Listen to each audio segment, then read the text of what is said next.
School অফিসে tiffin হোক কিংবা ছুটির দিনে জলখাবার, চাউমিন আমাদের প্রথম পছন্দ। আর আজকে আমি পুরো দোকানের মতন ভেজ চাউমিন করে দেখাবো। ভেজ চাউমিনে কি কি সবজি কেমনভাবে কেটে ব্যবহার করা হয় সেটাও দেখাবো, সঙ্গে দোকানের মতন পারফেক্ট ঝরঝরে চাউমিন তৈরি করার গোপন রহস্যটাও বলবো। তাই ভিডিওটা স্কিপ না করে পুরোটা দেখার অনুরোধ রইল। চলুন দেখে নিই পুরো দোকানের মতন পারফেক্ট ভেজ চাউমিনের রেসিপিটা। ভেজ চাউমিনে কি কি সবজি লাগবে সেটা আগে বলে দিচ্ছি।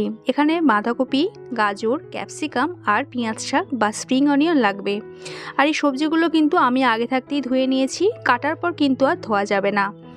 সবার প্রথমে বাঁধাকপিটা কেটে নেবো। আর এখানে আমি একটা ছোট বাঁধাকপির অর্ধেক বাঁধাকপি নিয়েছি। আর এই অর্ধেক বাঁধাকপির অর্ধেক অংশ আমি এই চাউমিনে ব্যবহার করব। তো সবার আগে আমি অর্ধেক বাঁধাকপিটা আবার সমান দুভাগে ভাগ করে নিলাম এবং একটা ভাগ রেখে দিয়ে আর একটা ভাগটা আমি চাউমিনের আকারে কেটে নিচ্ছি। প্রথমেই সাদা অংশটা বাদ দিয়ে দিতে হবে। তরকারিতে আমরা এই অংশটা ব্যবহার করি, কিন্তু চাউমিনে এই অংশটা লাগবে না।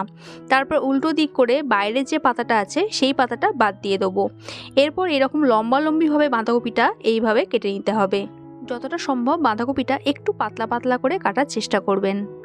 সব সবজিগুলো দোকানে যেভাবে কেটে ব্যবহার করা হয় ঠিক সেইভাবেই কিন্তু আমি কেটে দেখাচ্ছি। সমস্ত বাঁধাকপি কাটা হয়ে গেলে মাঝখানে যে এই অংশটা থাকে এটা কিন্তু চাউমিনে ব্যবহার হয় না, এটা তরকারিতে ব্যবহার হয়, তো এটা আমি বাদ দিলাম। এরপর ক্যাপসিকামটা কেটে নেবো। লম্বালম্বিভাবে এরকম সাইড থেকে দুটো পিস আমি কেটে নেবো। আর ক্যাপসিকামের মধ্যে দানা মতন যে সাদা মতন অংশটা থাকে সেটা তো বাদ দিতেই হয়। এরপর ক্যাপসিকামের যে স্লাইসটা আমি কেটে নিয়েছিলাম এইভাবে কিন্তু জুলিয়ান কাটে কাটতে হবে। শুধু এই দুটো পিসই চাউমিনে ব্যবহার করছি। এরপর গাজরটা কেটে নেবো। গাজরের মাথা দিকে অংশটা আগে এরকম বাদ দিয়ে দেবো, তারপরে সাইড থেকে এইভাবে কিন্তু কেটে নিতে হবে। এটাও একটু পাতলা পাতলা করে কেটে নিতে হবে যতটা সম্ভব। তারপর স্লাইসগুলো এক জায়গায় জড়ো করে সেটা আবার এরকম লম্বালম্বিভাবে কেটে নিতে হবে। আর এই গাজরটা চাউমিনে সবচেয়ে কম ব্যবহার করা হয় সবজির মধ্যে। এরপর স্প্রিং অনিয়নটা কেটে নেবো। একদম আগার দিকে যে সরু মতন অংশটা থাকে সেটা বাদ দিয়ে দিলাম। তারপর বান্স থেকে 3টে থেকে 4টে ডাঁটি একসাথে জড়ো করে এইভাবে ডায়মন্ড কাটে বা একটু বেঁকা করে কেটে নিতে হবে। আর স্প্রিং অনিয়নের শেষের দিকের এই সাদা মতন অংশ এটা কিন্তু চাউমিনে ব্যবহার করা হয়, এটাও আমি একটু স্লাইস করে কেটে নেবো। আর এই সবুজ মতন যে অংশটা থাকে এটা গার্নিশিংয়ের জন্য ব্যবহার হয়। আমি এখানে বিনসটা দিলাম না, আপনারা চাইলে বিনস অ্যাড করতে পারেন। বিনসটা স্প্রিং অনিয়নের মতন ডায়মন্ড কাটে কেটে নিতে হবে। সবশেষে লাগবে একটা এরকম মিডিয়াম সাইজের পেঁয়াজ। পেঁয়াজটা আগে এরকম আড়াআড়িভাবে কেটে নিতে হবে। তারপর মাথার দিকে যে প্রথম স্লাইসটা হবে সেটা বাদ দিতে হবে। তারপরে আবার এরকম আড়াআড়িভাবে একটু পাতলা পাতলা স্লাইস করে কেটে নিতে হবে। তো আমার এখানে মোটামুটি ভেজ চাউমিনের জন্য সমস্ত সবজি কাটা হয়ে গেল। এরপর আমি চাউমিনটা সেদ্ধ করে নেবো। তার জন্য এরকম একটা বড় পাত্রে জল বসিয়ে দিয়েছিলাম। আর জলটা খুব ভালো মতন গরম হলে এখানে আগে নুন দিয়ে দেবো। আর নুনটা একটু বেশি করেই দিতে হবে। নুনটা জলের সাথে খুব ভালো করে একটু মিশিয়ে নেবো এবং যখন জলটা খুব ভালো মতন ফুটবে সেই সময় চাউমিন বা নুডলসটা দিয়ে দেবো। আর চাউমিনটা জাস্ট এরকম দুভাগে ভেঙে দিয়ে দেবো। খুব একটা বেশি ভেঙে কিন্তু দেবেন না, তাহলে যে লম্বা লম্বা স্ট্রিপ চাউমিন বা নুডলস পাওয়া যায় সেটা পাওয়া যাবে না। এরপর কভার ছাড়াই 3 থেকে 4 মিনিটের জন্য হাই ফ্লেমে বয়েল হতে দেবো।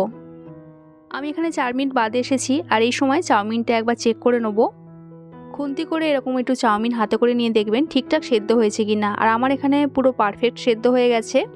পারফেক্ট সেদ্ধই কিন্তু করতে হবে, ভেতরে কাঁচা থাকলে কিন্তু হবে না। গ্যাসটা স্টেজে অফ করে দিতে হবে। আর এই চাউমিনটা জল সমেত কোনো ফুটো থালা বা ঝুড়ির মধ্যে ঢেলে নিতে হবে যাতে জলটা পুরোপুরি বেরিয়ে যেতে পারে। এরপর কিছু টিপস বলবো যাতে এই চাউমিনটা পুরো দোকানের মতন একদম ঝরঝরে হবে। সবার আগে এই চাউমিনের মধ্যে আমি একটু ঠান্ডা জল ঢেলে নেবো। সবচেয়ে ভালো হয় বেসিনে কল খুলে ঠান্ডা জলে চাউমিনটা যদি একবার ভালো করে ধুয়ে নেওয়া যায়। আমি আপনাদের দেখাবো বলে এইরকম এখানে জল দিয়ে ধুয়ে দেখাচ্ছি। এই ঠান্ডা জলে ধোয়ার ফলে চাউমিনটা ওভারকুক হয়ে যাবে না, মানে যতটা আমি সেদ্ধ করেছিলাম ঠিক সেরকমই কিন্তু সেদ্ধটা থাকবে। গরম অবস্থায় রেখে দিলে ওভারকুক হয়ে যেতে পারে, তার ফলে চাউমিনটা জড়িয়ে যেতে পারে। ঠান্ডা জলে ধোয়ার পর এরকম একটু উজড়ে নিলাম যাতে জলটা বেরিয়ে যায়। তারপর এরকম একটা কাঁটা চামচ দিয়ে চাউমিনটা একটু আলতো হাতে ছাড়িয়ে দেবো। এরপর এই চাউমিনের ওপর 2 থেকে 3 টেবিল চামচ সাদা তেল বা রিফাইন্ড অয়েল দিয়ে দেবো। এরকম একটা খুন্তি আর কাঁটা চামচের সাহায্যে চাউমিনের সাথে তেলটা খুব ভালো করে মিশিয়ে নিতে হবে। এখানে যে টিপস বললাম প্রতিটা টিপস ফলো করলে পুরো দোকানের মতন একদম ঝরঝরে চাউমিন কিন্তু হবে। চাউমিনটা পুরোপুরি ঠান্ডা হওয়ার জন্য 5 থেকে 6 মিনিটের জন্য রেস্টে রেখে দিলাম। আর 6 মিনিট বাদে দেখুন চাউমিনটা এখানে কতটা ঝরঝরে হয়েছে, কি লাগছে তো পুরো দোকানের মতনই ঝরঝরে। সকালে তাড়া থাকলে আগের দিন রাত্রে এইভাবে চাউমিনটা স্টোর করে কিন্তু রাখতে পারে। চাউমিনটা করার জন্য একটা কড়াই নিয়েছি। কড়াইটা খুব ভালো করে গরম করতে হবে। তারপরেই 4 থেকে 5 টেবিল চামচ রিফাইন্ড অয়েল বা সাদা তেল দিয়ে দিতে হবে। তেলটা গরম হয়ে গেলে এখানে দিয়ে দেবো 1 চামচ রসুন কুচি, সঙ্গে দেবো 1 চামচ আদা কুচি বা আদার কিমা, এরই সঙ্গে দেবো 2টো চেরা কাঁচা লঙ্কা। কয়েক সেকেন্ড একটু নেড়ে চেড়ে নেবো। আদা রসুন থেকে যখন সুন্দর একটা গন্ধ বের হবে তখন এখানে দিয়ে দেবো স্প্রিং অনিয়নের সাদা অংশটা। আবারও সব কিছু একটু নেড়ে চেড়ে নেবো। ভাজতে হবে না কিন্তু, জাস্ট 2 থেকে 3 সেকেন্ড একটু সটে করে নিতে হবে। এরপর এখানে সবজিগুলো অ্যাড করব। সব সবজি একসাথে দিয়ে দেবো না, সবার প্রথমে গাজর আর বাঁধাকপিটা দিয়ে দেবো।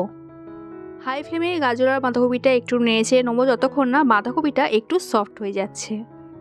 বাঁধাকপিটা একটু সফট হয়ে গেলে এখানে ক্যাপসিকাম আর পেঁয়াজ শাকটা অ্যাড করে দেবো। এরই সঙ্গে স্বাদ মতো নুনটা দিয়ে দেবো। আর নুনটা একটু এখানে বুঝে দিতে হবে, কারণ অলরেডি চাউমিন সেদ্ধ করার সময় নুন দেওয়া হয়েছিল। এবার হাই ফ্লেমে সব সবজিগুলো কয়েক সেকেন্ড একটু নেড়ে নেব। আর সবজির পর এখানে দিয়ে দেবো পেঁয়াজটা। আর পেঁয়াজটা এরকম শেষের দিকে দিতে হবে, আগে দিলে কি হয় পেঁয়াজটা ভাজা ভাজা মতন হয়ে যায়, অতটা খেতে ভালো লাগবে না। আর আরেকটা কথা, যে কোনো চাইনিজ খাবার কিন্তু এরকম হাই ফ্লেমেই করতে হয়। এরপর সেদ্ধ করা চাউমিনটা এখানে দিয়ে দেবো।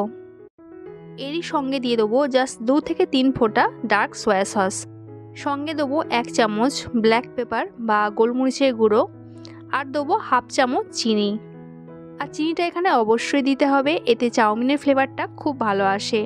এবার সব কিছু চাউমিনের সাথে খুব ভালো করে মিশিয়ে নেবো। আমি এখানে এরকম একটা হাতা আর খুন্তির সাহায্য নিয়েছি।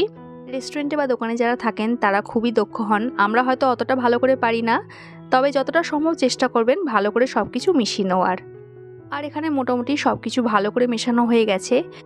আর সব শেষে আবারও একটু ঠান্ডা জল এরকম হাত দিয়ে ছড়িয়ে দিয়ে দেবো চাউমিনের ওপরে।